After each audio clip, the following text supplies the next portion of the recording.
The prosecution of ex-heads of state became so normalized and exploited during the late Roman Republic, the prosecution theory suggests this contributed to its fall. Let me explain. Similar to the American Republic, certain office holders, including consuls, proconsuls, and tribunes, among many others, were granted sacrosanct imperium that protected them from legal prosecution and physical harm during the term of their offices. These officials were kept in check by mos maiorum, the way of the elders, a set of unwritten traditions and social taboos that disallowed over-ambitious Romans to hold office longer than a year, or to have two consecutively. This way, misbehaving officials could be indicted very quickly. This worked very well during the early and mid-years of the Republic. In 476 BC, infamously, a consul the previous year, Titus Mennius Lenatus, was prosecuted by the tribunes of the plebs, the assembly that represented the plebeians,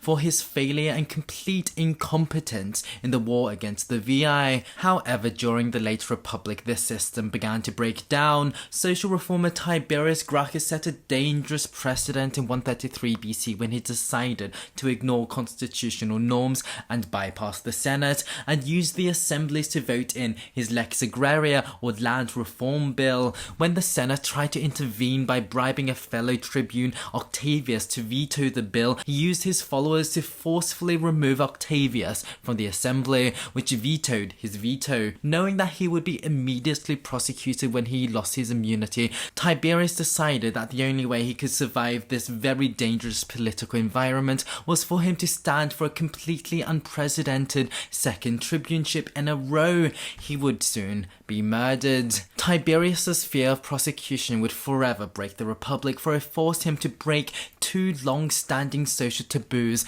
which previously held the Republic together. The completely unconscionable idea of being re-elected into a magistracy right after your term ends, and introducing political violence into the Republic for the first time in recorded history. Policy was also now passed with physical force and not rhetoric. Now Pandora's box was open. This would be the beginning of the end of the Roman Republic. 10 years later, his brother Gaius would run for 3 consecutive tribuneships in a row and also be killed. 20 years after that, Marius would have 5 consulships in a row and be involved in a civil war. By the time of Marius, prosecution after leaving office became so normalized, even the most blameless politician had much to fear. It was said that consuls and proconsuls of this time had 3 main aims during their time in office: make enough money to pay off the debt you accumulated during your political campaign, make enough money to set yourself for life, and make enough money for bribes and lawyers to protect yourself from the inevitable lawsuits that you will be bombarded with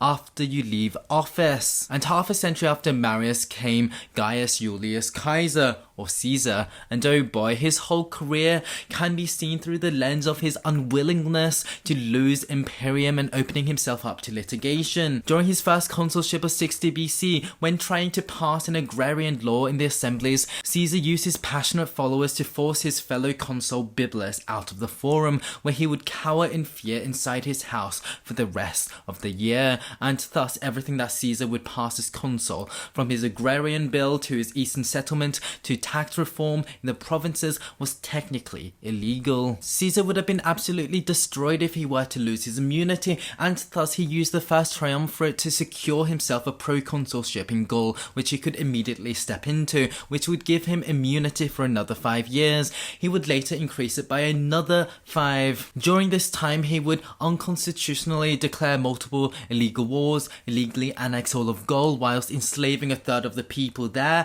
and killing another third. Now in charge of the most powerful army in the entire empire, the safest thing for the Senate to do was to just allow Caesar have his triumph and retire in peace. But alas, in 49 BC, after 11 years, his immunity would finally be about to run out, and wanting to remain in Gaul with the protection of his army, he planned to use Ratio Absentus to run for consulship immediately to protect himself from the court.